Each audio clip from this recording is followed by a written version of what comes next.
Halo, selamat malam. Jumpa lagi dengan gua Ian Tama dan Ayo Opi. kita sekarang ada di podcast klinik ya, podcast klinik. Podcast klinik.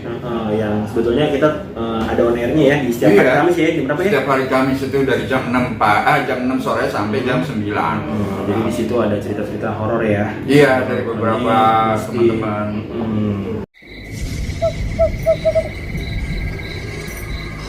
Cerita-cerita misteri kami hadirkan di program Klinik bersama Ian Tama dan Gilasa hanya di 98,1 FM RH56 Radio. Nah, ini kita langsung sebelumnya kan emang gue tau nih Ayah nih kemarin abis apa sih ya, lebih ke liburan atau apa sih ya ke Mencari spot fotografi. Berarti berangkatnya bareng sama anak-anak fotografi ya. Tepatnya di daerah mana ya? Di Jogja, di Bantul. Di Bantul ya, berarti di perjalanan tempat wisata yang mau naik kayaknya. Agak jauh dari kota Jogjanya sendiri ya? Iya, 1 atau 2 jam lah. Kabupaten lah jatuhnya ya? Kabupaten Bantul ya berarti ya? Gunung Kidul. Kabupaten Gunung Kidul. Nah, di situ Ayah tuh udah ke mana aja deh? Yang pertama itu gue itu ke Gua Ranca Kencono. Di sana itu banyak prasasti atau bentukan bebatuan. Mungkin nanti penjelasannya itu kurang banyak dijelasin. Tapi di sana itu yang bikin gue tertarik itu ada satu pohon yang berumur ratusan tahun. Ratusan tahun ya. Mungkin nanti bisa dilihat di sini ya. Videonya ratusan tahun yang sampai berapa tahun tuh ya? 750 ya kalau nggak salah ya? Lebih kayaknya. Dan itu dia ada di tengah-tengah. Gua, pintu masuknya gua itu. Ketika pintu masuknya gua itu kebetulan gua bersama beberapa teman dan kuncinya masuk ke sana. Dan itu kan hari biasa, jadi nggak terlalu ramai ya, enaknya ya. Di dalam gua itu yang bikin gua tertarik, dia ada bentuk lapangan bulu tangkis. Di dalam gua ada lapangan bulu tangkis? Iya. Keren. Iya. Dan itu dibuat tahun 70-an kalau nggak salah. Si lapangan bulu tangkisnya itu?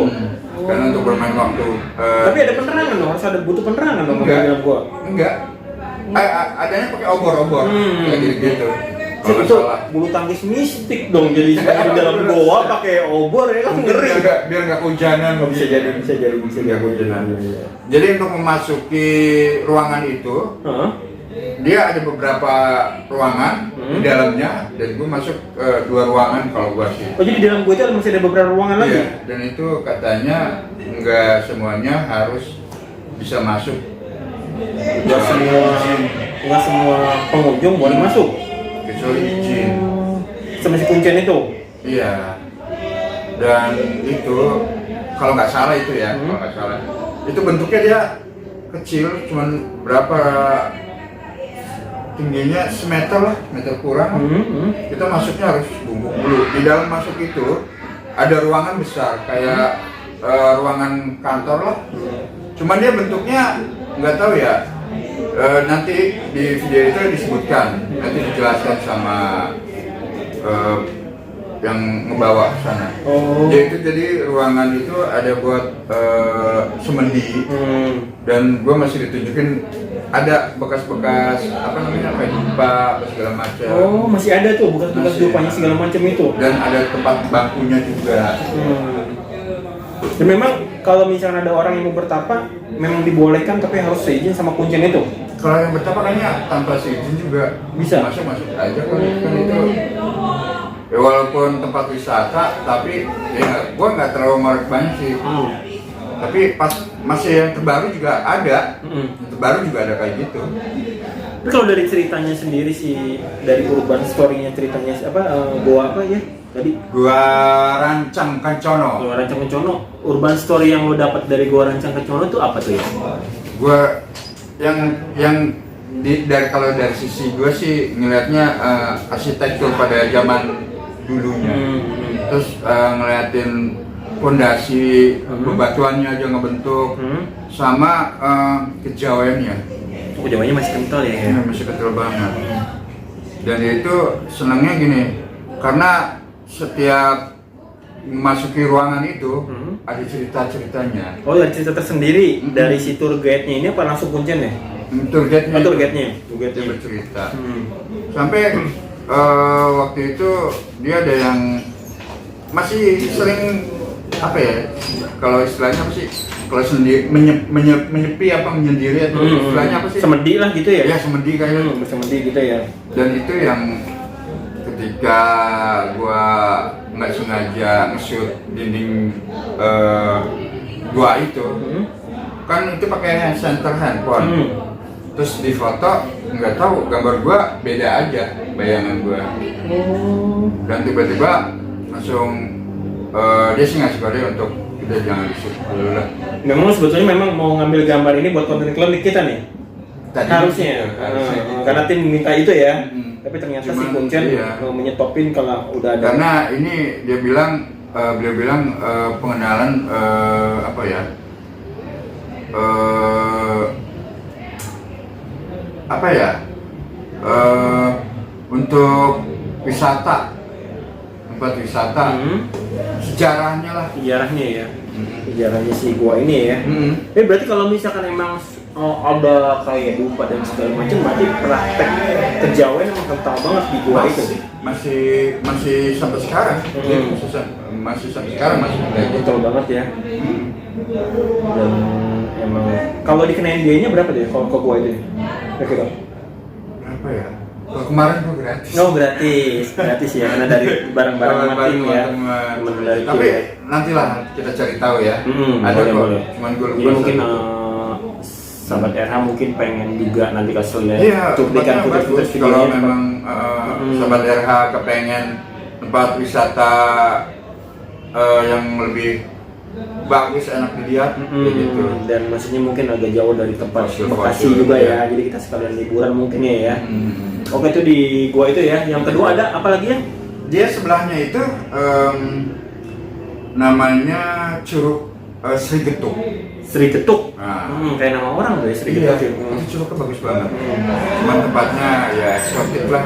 Kita ke sana itu sebelum ke curug itu kita naik perahu getek gitu. Warnanya kita lusurin sungai kecil warna hijau. Gitu. Lusurin sungai dulu ya. Buat ke si curug itu. Dan yang terakhir itu gue dibawa ke pantai Ungap lah namanya. Masih di daerah Sip juga. Di Bantul. Bantul juga. Dan apa ya? Beberapa yang kesana itu masih tempatnya masih eksotik. Belum. Berarti masih jarang kesentuh sama orang. Dulu kayaknya pernah ada dirawat, ada rumah bekas yang udah hancur. Berarti itu tempat lokasi pernah dirawat. Jadi kayak ada pos, tapi bangunan bentuk rumah aula udah hancur. Dia satu-satunya doang itu. Satunya doang di pantai itu. Nggak ada perumahan warga. Bukan pantai, tebing. Oh tebing iya. Di atas tebing ya. Tebing iya. Jadi ngeliatnya itu pas kita mau masuki berapa radius ke lokasi itu 500 meteran itu udah bentuknya bebatuan kan, bukan aspal lagi. Jadi untuk motor segala di sana itu keren, tapi gua nggak tahu ya, bayangan gua karena mendengar masyarakat dari beberapa teman gitu lagi bercerita, oh ya gua pernah kesana, tempat huntingnya bagus tuh, tapi katanya dengar ya jadi tempat favorit untuk melakukan bunuh diri. Jadi orang tuh tapi nggak tahu juga ya dari tebing ya. Iya, tapi nggak tahu juga lah, nggak tahu lah. Iya. Mudah-mudahan informasi ini salah. Salah ya. Dan nama juga kita belum mengetahui.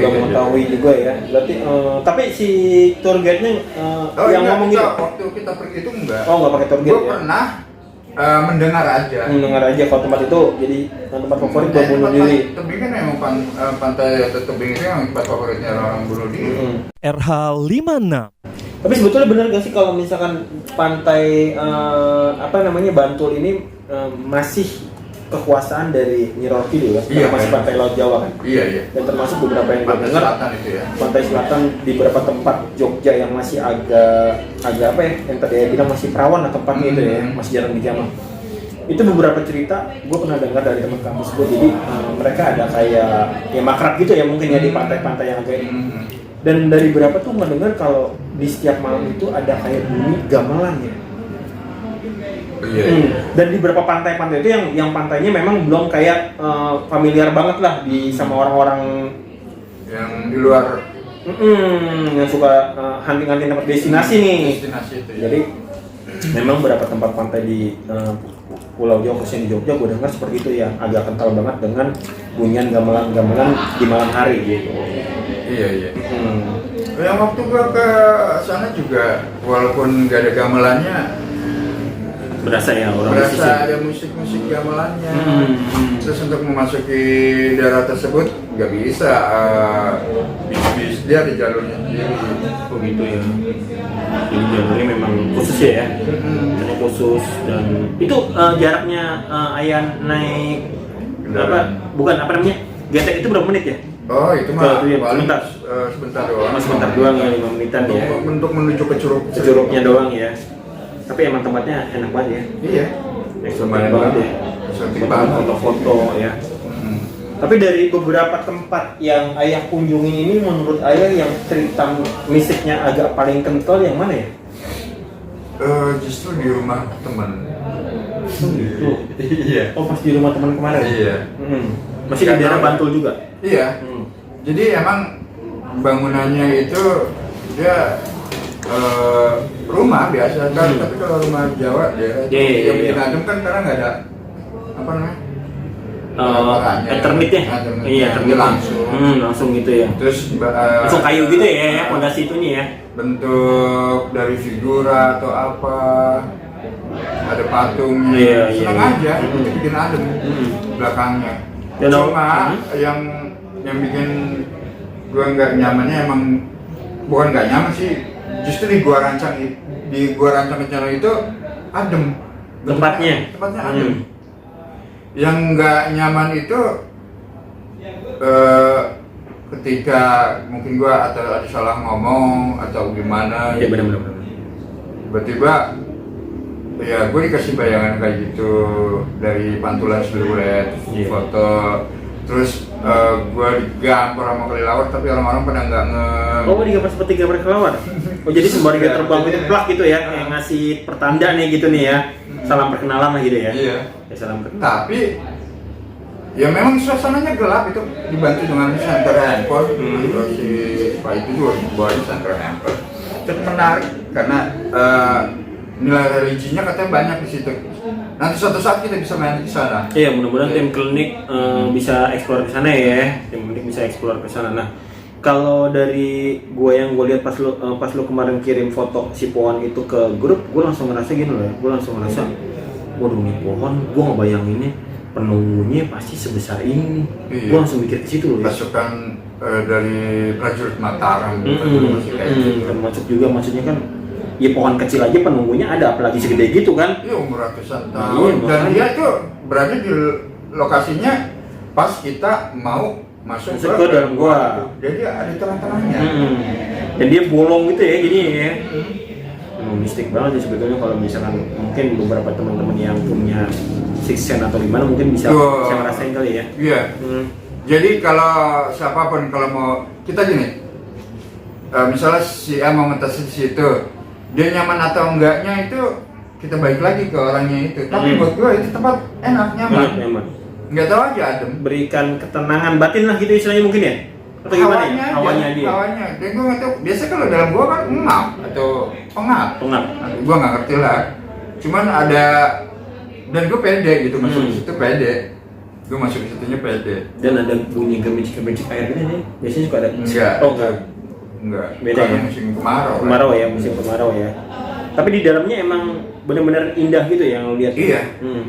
Nanti kita cek video. Sampai ada 80 tangkisnya gitu ya. Iya, itu yang bikin gue keren. Dan ini ada lukisan bentuk gambar Garuda. Di dalam situ? Iya, di dalam situnya. Jadi berarti di dalam ini yang di atasnya itu. Jadi gambarannya itu gini. Bentuknya gambar Garuda. Kita dikasih mata kita untuk memandang situ, tapi fokusnya jangan di gambar itunya bentuk Garuda, tapi ke atasnya lagi. Kalau memang kalau yang gambar Garuda itu berpanduan bentuknya, lukisannya. Tapi aslinya ada gambar Garudanya di dalam gua itu. Dalam gua itu. Terus ada bentuk tulisan yang nanti di dalamnya itu ada penjelasannya, maksud tulisannya itu. Jadi dijelasin di situ ya, jelasin semua di situ ya. Berarti memang Jogja ini banyak banget menyimpan tempat-tempat ini, tapi yang di ini ya di sekitar kabupatennya ya. Iya. Di sekitar kabupatennya Jogja memang masih banyak kental juga dengan ajaran kejawen, ya kan? Ajaran kita emang kaya akan budaya. Iya benar. Dan itu kita patut lestarikan. Benar. Dan juga memang terkadang kita ya menghormati aja sih sebetulnya kita ya. Iya benar. Karena kan ada beberapa orang yang dari kota terus datang dan kadang-kadang suka sotoy. Gitu ya. Kan ada yang ya maksudnya di sini kita mau nekenin sahabat era kalau misalkan siapapun yang datang ke tempat wisata ke gua ataupun kalau bisa hindari buat coret-coret ya. Iyalah. Bener, jangan sampai kayak gitu dan sampah juga harus dibuang. Jangan merusak. Merusak karena kalau salah satu tempat udah dicoret-coret, yang lain tertimbul mau nulis gitu ya. Maksudnya tetap dilestariin ya. Iya. Kayak gitu. Soalnya waktu di gua itu ada nyoret-nyoret. Di dalam situ udah ada tuh. Tapi di atasnya. Waduh. Misalnya SMA Ya. ini. Tapi dia nulisnya pada tahun 1970-an. Gitu beneran. Iya. Ada tulisan di situ. Dia udah nulis Tulisnya SMA. bukan kalau yang zaman sekarang kan wasir. Pernah di sini atau pernah datang. Itu tahun 70. 70 berapa? 76 apa 66 Itu zaman Gali dan Ratna itu ya. Iya kayak kan gitu ya. Pakai apa tuh? Iya. Ada ya? Dia manja, terus nggak pakai tulisan, dia makan. Oh, maaf. Wih, ngeri. Kan karena kan kalau misalnya yang kita tahu kalau misalkan di beberapa gua memang ada lukisan-lukisan yang dari zaman dulu pernah ditemukan kayak tapak tangan yang sering ada di gua ya kan, dia nempelin pakai tapak tangan kayak dari apa sih, kayak dari cat apa sih dia minian pohon dibikin ya kan, dia bikin cap tangan itu mungkin pitah-pitahnya ya. Yang kita sering temuin ini, tapi ternyata tulisan-tulisan itu ya dipahat gitu ya. Iya. Ternyata banget sih. Oke gitu. Memang sebetulnya harusnya dihindarin ya. Iya. Kayak gitu-gitu tuh jangan, kita jaga aja sih tempat-tempat. Jadi sahabat RH kalau kemanapun kalian pergi, jaga diri, jaga sikap, jaga perilaku. Jangan nyampah di tempat orang. Kalau mau nyampah di tempatnya sendiri aja. Iya. Kalau di tempat sendiri masih banyak, jangan buang dulu ke tempat orang lain. Mungkin kalau contoh kecilnya kalau kita makan roti atau kita makan permen atau apapun yang ada bungkusnya kita kantongin aja sih, mendingan nanti buang kalau kita udah ketemu tempat sampah. Mungkin atau kita bawa kresek. Karena kebersihan itu awalnya dari diri kita sendiri. Betul. Baru kita bisa nyontohin sama orang lain, bener ya. Oke, next nanti mungkin kita bercerita lagi ya tentang beberapa tempat-tempat yang kita lagi dalam tahap pencarian buat kita konten klinik ya. Iya. Tapi jangan lupa sahabat RH, kita punya program on air klinik di hari apa ya? Hari Kamis malam Jumat jam 6 sore sampai jam 9. Saya tun sahabat RH, kita berdua pamit. Gua Ian Tama, Gua Opi. wassalamualaikum Warahmatullahi wabarakatuh.